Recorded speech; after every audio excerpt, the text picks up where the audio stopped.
In today's video, I'm going to teach you how to find a deleted or voided transaction in QuickBooks Online. Whether you're reconciling accounts or just trying to track down a particular entry, knowing how to access these transactions can be a real lifesaver. So, let's dive in and walk through the process step by step. First, open your QuickBooks account by navigating to your QuickBooks Online homepage. This is where you manage all your accounting tasks, and from here we'll access the tool we need to find those missing transactions. Once you're logged in, look towards the upper right-hand corner for the gear icon. This icon grants you quick access to various QuickBooks settings and utilities. Go ahead and click on it to open up a menu with multiple options. Next, from the selections available, choose the Audit Log. The Audit Log in QuickBooks is a comprehensive tool that records all actions taken within the system, capturing every addition, deletion, and change. This makes it an indispensable tool for tracking down any changes made by you or your team. After selecting the audit log, you'll be brought to a page that details every activity that has taken place. On the audit log page, you'll see a variety of filter options to help you refine your search.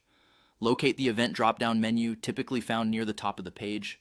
Clicking it will reveal a list of different event types you can select to narrow down the audit report to the specific actions you're interested in reviewing. Within this drop-down menu, you'll want to select Deleted Voided Transactions.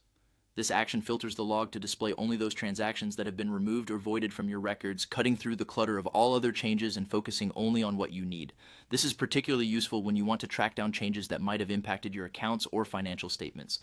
To optimize your search further, you have the option to set a date range. This can be a crucial step if you're looking for transactions within a specific time frame or if your audit log is extensive.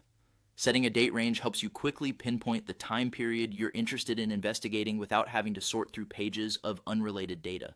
As you scroll through the filtered list, take a moment to review the entries presented. When you find a transaction that piques your interest, simply click on it. This action will open up detailed information about the transaction, allowing you to see specifics such as the date it was deleted and the user who performed the deletion. These insights can be incredibly helpful for internal audits or simply understanding more about your transaction history. And that's it. You now know how to locate deleted or voided transactions in QuickBooks Online.